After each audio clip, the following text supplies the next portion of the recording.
Јас сум Сонја Стрезовски, го гледате најновото издание на регионалните вести. Децата се повеќе подготвени за поаѓање во прво оделение отколку што родителите веруваат. Не постојат незрели деца, туку само деца со кои родителите треба малку повеќе да работат, тврди психолог во основно училиште. Неосновани се стравовите на некои родители дека децата со помалку од 6 години се незрели за поаѓање во прво оделение. Децата се повеќе подготвени да го почнат своето основно образование отколку што родителите веруваат дека е така, смета психологот во основното училиште Илирија во Тетово Маргарита Гашевска. Најважно е како родителот ќе го подготви своето дете за новата средина. Сметам дека многу родители грешат кога мислат дека нивните деца не се способни да појдат во прво оделение, иако немаат наполнено 6 години. Меѓутоа, тоа е некое, само да речем, некое стереотипно размислување, бидејќи програмата на децата за упис во прво оделение и програмата за настава во прво оделение е прилагодена токму на таа возраст. Не би требало да го оптеретуваат детето со тоа дека еве сега ќе почне во прво оделение, па му се ускратува тоа, па ова му се ускратува и така натаму. Не треба да го заплашуваат, не треба да го оптеретуваат со тоа овој ќе ти биде учител или учителка или таа ќе ти биде. За детето не е битно која ќе му биде учителка, битно е да ги стекне своите работни навики, да знае дека оди на училиште, дека мора да стане, дека мора да дојде да напише домашна и да го научи тоа што му е зададено, и тоа е сосема доволно за таа возраст во која почнуваат во прво оделение. Не постојат незрели деца за тргнување во прво оделение, туку само деца со кои родителите треба малку повеќе да работаат, тврди психологот Гашевска. Многу мал е бројот на деца кои вистински не се подготвени за седнување во училишните клупи во законски утврдената возраст. За тие деца родителите приложуваат посебни лекарски мненија од стручни лица. Доколку некои родители забележат дека нивното дете има потешкоти во изговор, на букви, на реченици, во комуникација со други деца, во адаптација на нова средина, во некои постапки кои што се секојдневни, а треба да ги обавува во училиште, а не ги обавува дома, како што е соблекување на јакна, облекување, самостојно јадење, одење во тоалет и така натаму, треба многу повеќе да работат и да вложат внимание и време врз своите деца, и тоа точно пред да појдат на училиште. Значи, доколку сметаат дека детето има потешкоти во изговор, да разговараат со некое стручно лице или соматичниот лекар, па да се обратат на логопед. Денеска во 21 век имаме многу стручни лица кои што извонредно работаат и постигаат огромни успеси во надминување на тие проблеми, во изговор на буква Р, Л, С, Ш, З, Ц, така некои потешкоти, во изговор на реченици. Исто така треба да обрнат внимание на комуникацијата на детето со други деца. Доколку детето е осамено, доколку е само, нема братче или сестриче, или иако има, па со други не остварува контакти, треба да се погрижат тоа да го сторат. Дали со запишување на детето во градинка, или со запишување во некој клуб, дали е тоа спортски клуб, или во музичко училиште, или во некоја секција, во некоја група, балет или било која група, која што дозволува друштвени игри, која што дозволува поголема комуникација меѓу децата, секако дека треба да постапат така и на тој начин да ги постепено ослободуваат своите деца и да ги подготвуваат во училиште. Исто така да треба да работат на стварање на работни навики кај децата, поточно во првото оделение, да знаат да бидат самостојни во јадење, во облекување, во разговор, постепено да ги навикнуваат на патот од училиште до дома и од дома до училиште и така натаму. Значи, сето тоа со добра волја може да се постигне. Од почеток на месецов почна да тече законски утврдениот рок за упис на првачињата во основните училишта. Родителите на деца родени во 2011 година се должни до крајот на месецов да ги запишат во училиштето во кое припаѓаат според местото на живење. При упис доставуваат извод од матична книга на родени, потврда од стоматолог и потврда за примени вакцини и фотокопија од лична карта на родителот. Родителите на деца родени во јануари 2012 година имаат право на избор дали ова учебна година или следната ќе го запишат детето во прво оделение. Основното училиште Гоце Делчев од Гостивар го прослави патронатот и одбележа 40 години од своето постоење како образовна институција.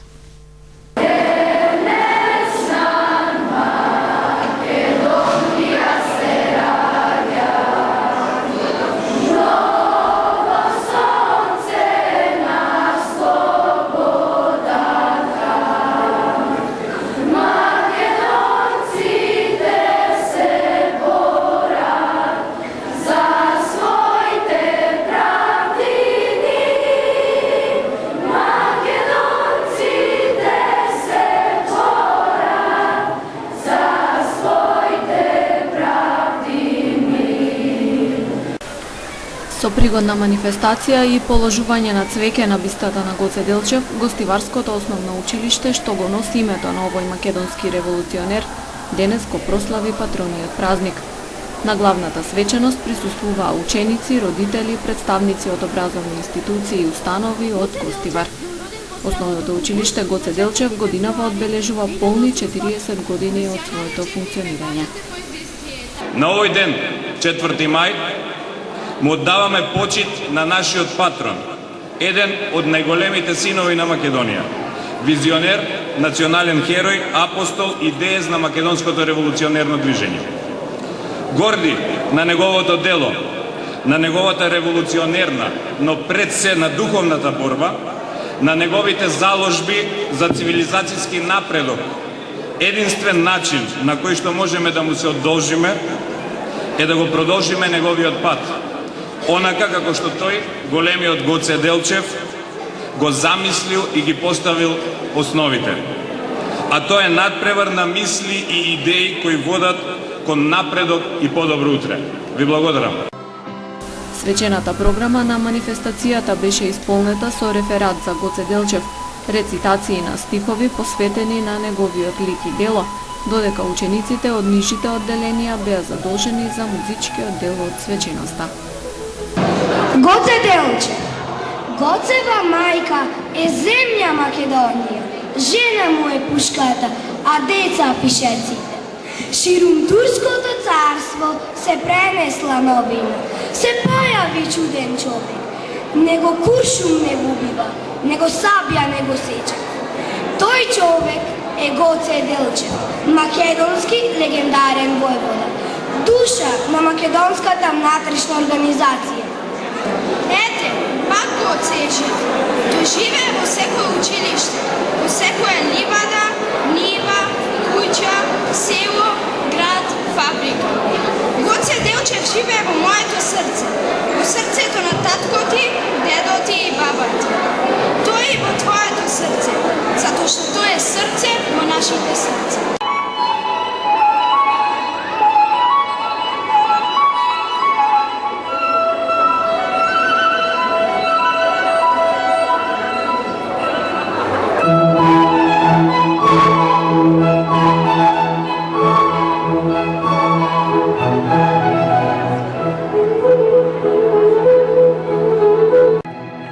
Во основното училиште Гоце Делчев во Гостивар настава следат околу 1040 ученици во паралелки на македонски и на албански наставен јазик.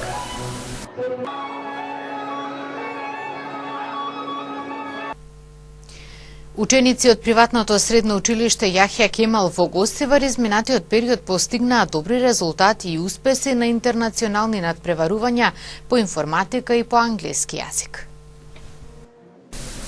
Меѓународни успеси на учениците од приватното средно училиште Јахја Кемал во Гостивар. Изминатите денови тимови од коледжот учествуваа на престижни надпреварувања и се вратија со повеќе награди. На надпреварот по информатика во Романија, кој има 15 години традиција, учениците од Гостивар освоија златен и сребрен медал. Тие учествуваа со оригинални проекти преку кои ги покажаа своите вештини и знаења од областа на информатиката.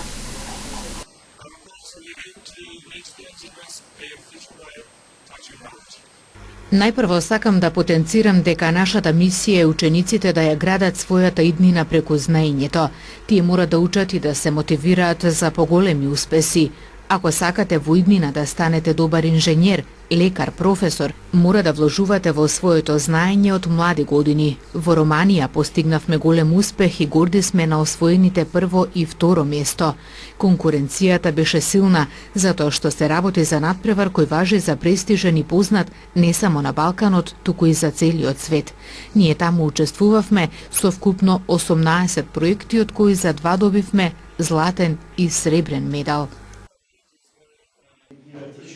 На надпреварот по информатика во Романија годинава учествуваа вкупно 572 ученика со 357 проекти од 45 земји ширум светот, меѓу кои Америка, Јужна Африка, Мексико, Кина и други. Постигнатите резултати на учениците од Јахја Кемал придонеле Македонија да се рангира на второто место како држава на надпреварот. Коледжот бележи успех и на надпреварот по англиски јазик во Сараево, Босна, каде што годинава учествуваа по прв пат. Таму учениците освоиле пехар за второ место, како и сребрен и златен медал во различни категории, како дебата, квиз и есеј на англиски јазик.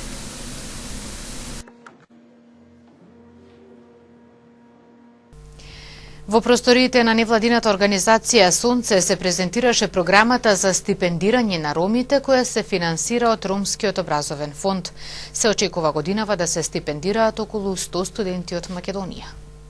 По соработка и координација со ромската организација Сонце и Рома Верзитас во Тетово, организираме настан за кој што целта е да ја промовираме програмата, да стигнеме до сите оние заинтересирани кандидати, да им кажеме кои се условите генерално, како да стигнат до апликацијата и кои се роковите.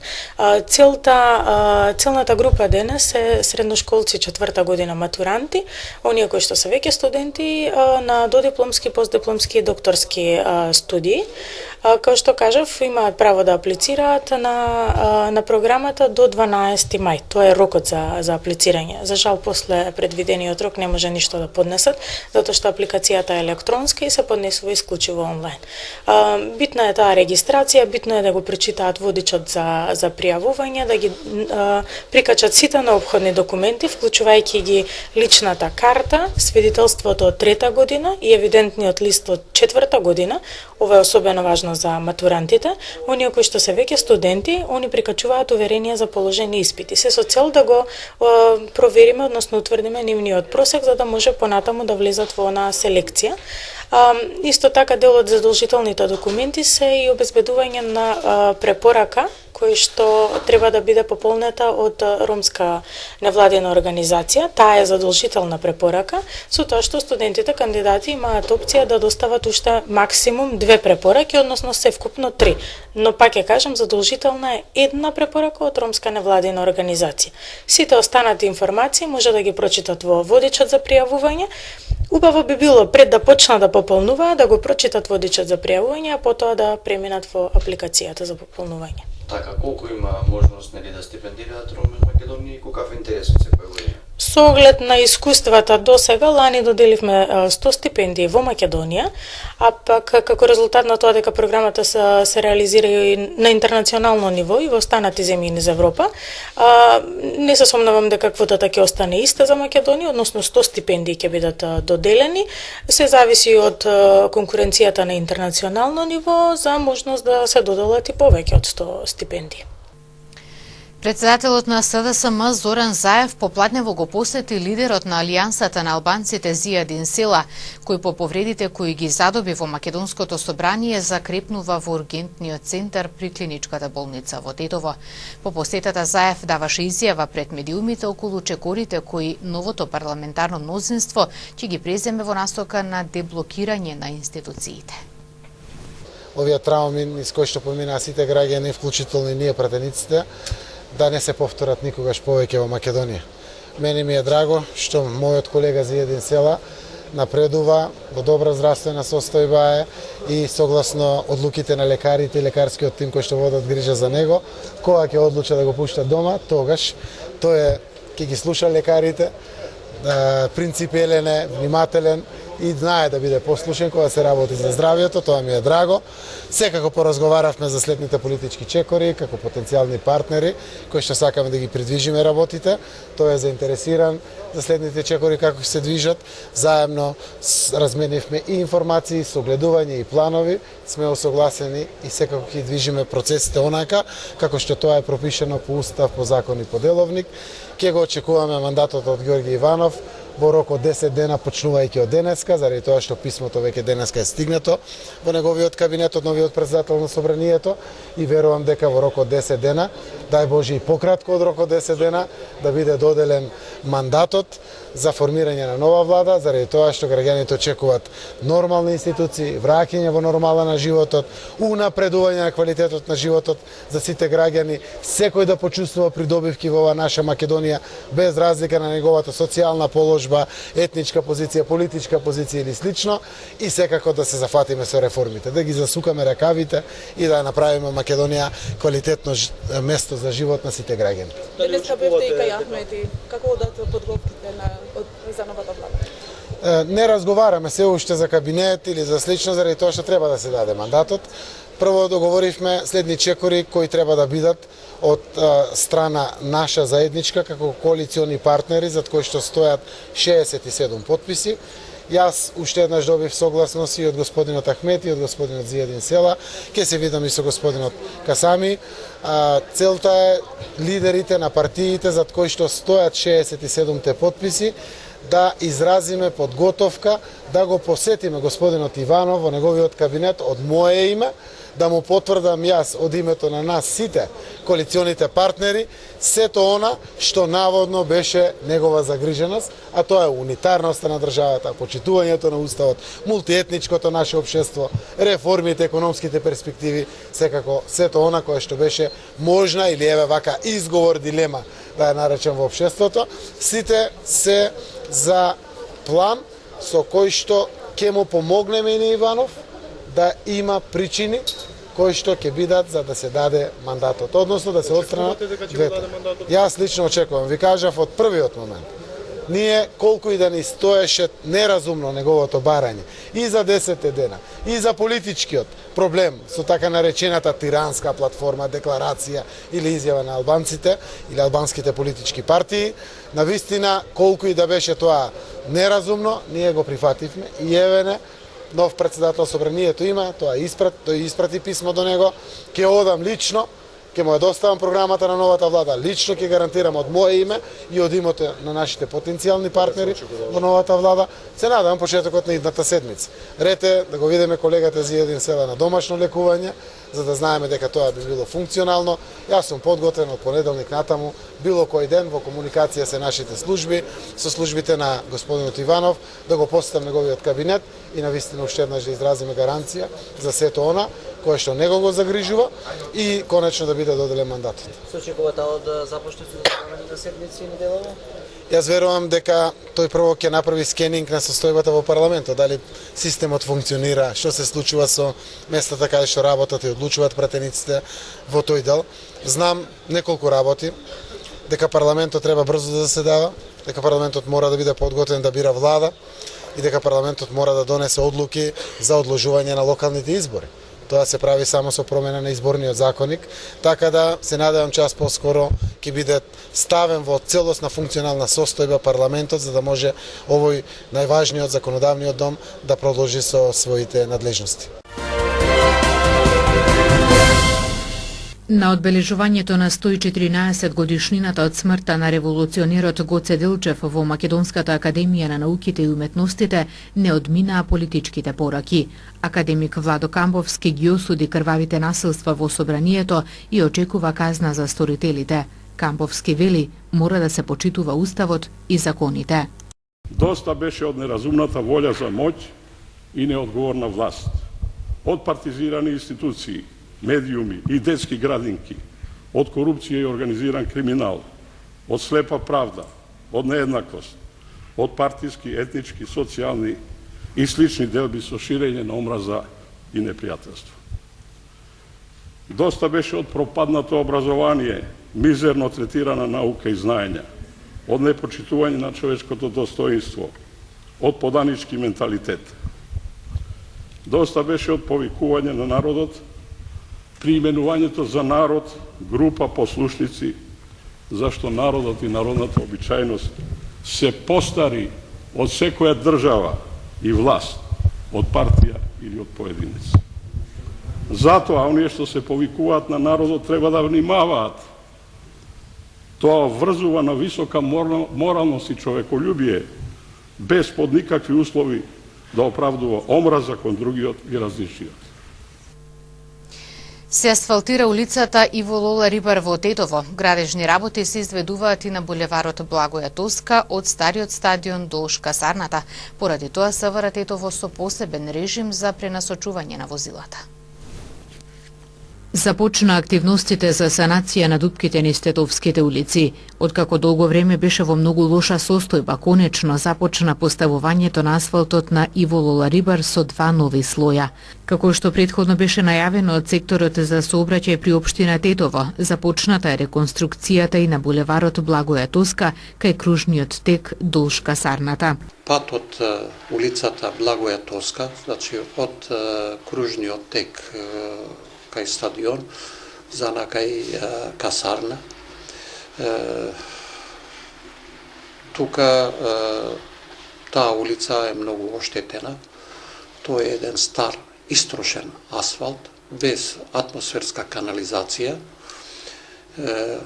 Асфалт што е поставен пред 30 години, значи истрошен, затоа ние планираме дел од таа улица да се санира сега со проектот каде што ќе асфалтираме, значи со Иво Лола Рибар, каде што работиме, се изведуваат работите, ќе се асфалтира и кружниот тек кај стадионот, бидејќи тој дел има само еден слој асфалт, значи кружниот тек има само еден слој асфалт. Ние ќе го поставиме и вториот слој асфалт, бидејќи во улицата Иво Лола Рибар ќе поставиме 2 слоја асфалт, значи првиот слој, па после и вториот слој, и ќе продолжуваме малку и со улицата Благоја Тоска. А другиот дел од улицата Благоја Тоска ќе се санира, значи после завршувањето на овој проект. После ќе продолжуваме со долниот дел на улицата спрема касарна. Значи нема да биде санирање на ударните дупки, туку целосно асфалтирање на улицата. Поради овие градежни активности има измени во сообраќајниот режим, односно пренасочување на возилата кои се движат во правец кон споменатите улици. 3 повредени лица во сообраќајка на автопатот Тетово-Гостивар. Полицијата соопшти неколку информации од нивните месечни анализи. На автопатот Гостивар Тетово во близина на клучката за камењане вчера вечер околу 20 часот и 20 минути се случила сообраќајна незгода во која учествувале 2 патнички возила, Мерцедес со тетовски регистерски таблици, управувано од 71 годишникот Жеровјане, и Ауди со гостиварски таблици, што без возачка дозвола го управувал 28 годишникот долнореканското село Присолница, соопшти денес СВР Тетово. Во судирот телесни повреди задобила сопатничка од Аудито на возраст од 25 години и 2 сопатнички од Мерцедесот на возраст од 13 и 70 години. Со медицинско возило повредените пренесени се во Тетовската клиничка болница и по укажаната помош пуштени се на домашно лекување. Првично причина е неприлагодена брзина, додека вкупната материјална штета се проценува на 100.000 денари. Полицијата воедно соопштува дека на поширокото гостиварско подрачје вчера помеѓу 9 и 14 часот спроведена е сообраќајна акцијска контрола за пристигнување. При контролата откриени се вкупно 13 прекршоци, од кои 10 пристигнувања на непрегледни места и 3 пристигнувања во колона. На прекршителите изготвени им се 13 прекршочни платни налози и ќе се соочат со соодветни глоби. Околу контролните активности според СВР Тетово во текот на април во Тетово и Тетовско вкупно контролирани биле 4053 возила, при што кај 1392 Утврдени се различни видови недостатоци, односно неисправност. Против неисправните, односно прекршителите, поднесени се 553 прекршочни и 481 мандатен платен налог, додека 339 биле само писмено предупредени. 198 возачи непрописно ги паркирале нивните возила и биле подигнати од тетовската пајак служба. 172 управувале без возачка дозвола, 124 се движеле со нерегистрирани возила, 8 со важечка забрана и 92 возачи почетници. Покрај тоа на 7 возила констатирана е техничка неисправност, пред се на уредите за сопирање. Во април годинава на поширокото гостиварско подрачје се случиле вкупно 29 сообраќајни несреќи или 10 повеќе во споредба со истиот период лани, бележи евиденцијата на полицијата. Една од нив завршила со трагични последици, односно со едно загинато лице, наспроти ланските априлски 2 човечки жртви. Во 2 несреќи исто толку лица задобиле тешки, во 8 несреќи 13 лица лесни телесни повреди, додека во 18 причината е материјална штета. Карактеристично и за април е што во текот на месецот исклучени од сообраќај се 136 возачи и 90 возила, на 133 им се регистрирани негативни бодови, на 613 изготвени им се покани за наплата на парична глоба и друго.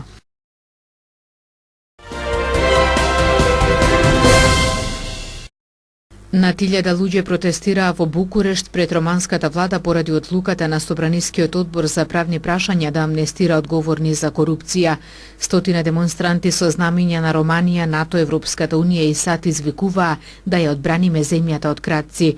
Демонстрантите го блокираа плоштадот каде што се наоѓа седиштето на владата. Председателот на Романија Клаус Јоханис изјави дека бил непријатно изненаден од гласањето во одборот.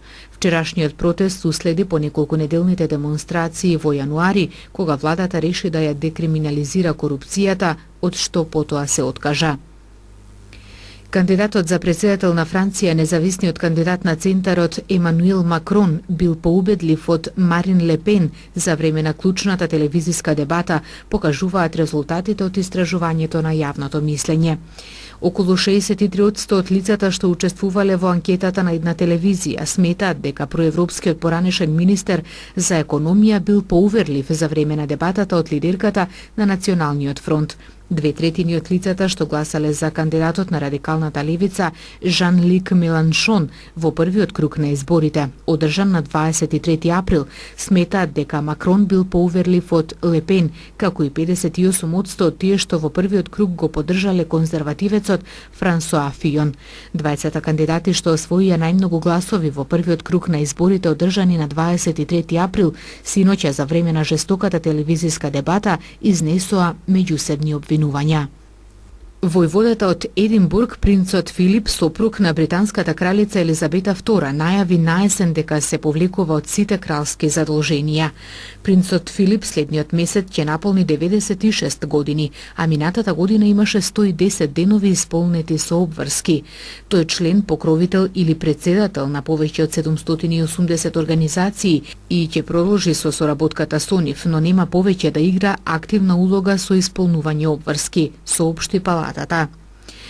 Фејсбук вработува 3000 луѓе во активностите на оперативниот тим со цел да спречи ширење на говор на омраза, злоупотреба на деца и самоубиства на својата веб страница.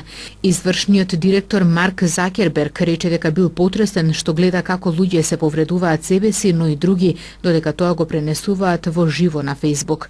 Тој вети дека ќе направи да биде полесно пријавувањето на проблематичните видеа. Овој потек доаѓа по многуте случаи на убиства и самоубиства кои се пренесуваат во живо на социјалната мрежа.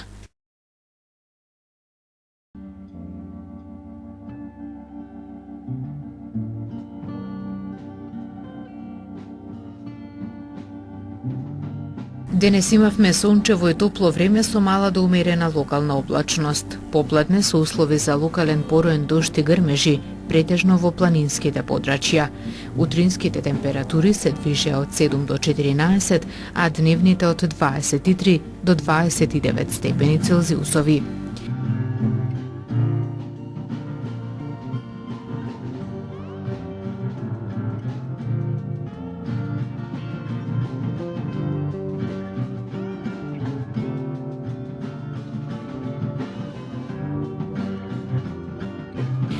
Следува период на променливо и нестабилно време. Утре ќе имаме облачно време со повремено засилен северозападен ветер. Утрешните температури ќе се движат од 5 до 11 степени Целзиусови утринските, а дневните од 20 до 24 степени.